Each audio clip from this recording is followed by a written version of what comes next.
talking about group therapy and peer support. Peer support is the third trauma-informed principle outlined by SAMHSA, and it's particularly important in group therapy as well. Of course, our sense of self is really developed through our relationships and our experience with others. And through our experiences with others and our relationships, we develop these internalized versions of others, or we internalize messages about ourselves, about the world, about relationships from our experience with others. The field of interpersonal neurobiology is really highlighting just how much our brain and our mind develops in relationship to others.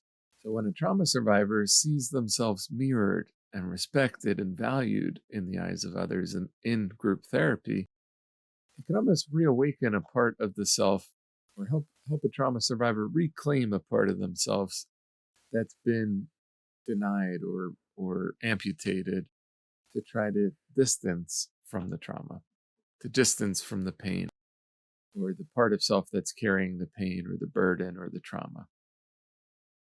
Group therapy gives us a chance to experiment socially, to rediscover and redefine who we are in relationship to others. Through connections with others, we reconnect with ourselves. And peer support is one of the most important aspects in most group psychotherapy modalities, if not the most important aspect. In the social work with groups tradition, we call this mutual aid. In 12-step programs, they talk about there's nothing as powerful as one addict, one alcoholic helping another addict or helping another alcoholic. I mean, the power of peer support is really core in many self-help programs and many group psychotherapy modalities. In psychodrama, specifically, group work is fundamentally grounded in the importance of social connection.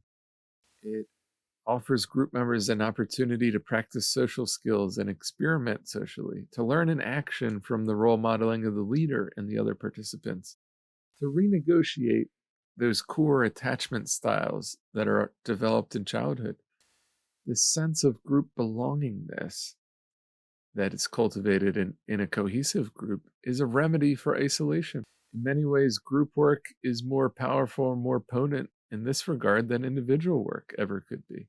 There's a sort of healing nature that comes from peer support, from group cohesion, a sense of belongingness and mutual aid that is only accessible in group therapy and group work that's just not possible in individual work in the same way. When a group comes together with a shared goal, it helps everyone realize that they're not alone. It provides a sense of solidarity and a sense of a collective moving towards a shared purpose and a shared goal. It helps people feel like they're not alone. In the group, the painful experiences of the individual become normalized by the group sharing their experience. There's this all in the same boat phenomenon that emerges. Some people, group therapy might be the only time that they've connected with others who've experienced the same or similar traumatic experiences. And we can't underestimate the power of that. The validation from one peer to another peer that's experienced the same or similar trauma is often more powerful than any validation that a therapist or professional could offer. Some trauma survivors may need to first learn how to trust peers before they can learn how to trust a therapist or somebody that has power over them again. And this is something that we'll see often for folks that have experienced complex trauma, especially. The experience of peer support in group work is helpful for both parties engaged in the peer support process.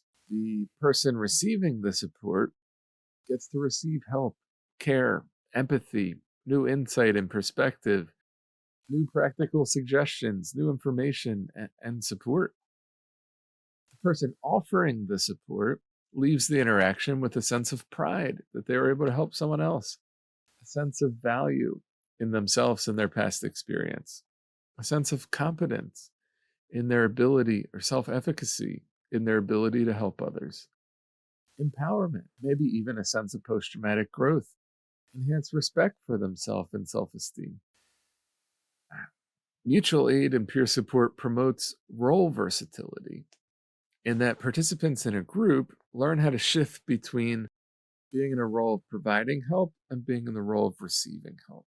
So it really can help people get unstuck and to access spontaneity, to access new roles and new behaviors. The collective strength of the group has a greater capacity to hold and integrate trauma and adversity than any single individual participant alone, or even any single therapist or professional. So, peer support is particularly powerful. I want to challenge us to pause for a moment and to consider some of the ways that we've seen peer support and the healing and corrective power of peer support in the groups that we've been a part of. How has peer support helped us? How have we seen peer support and mutual aid be helpful for others in the groups that we've facilitated?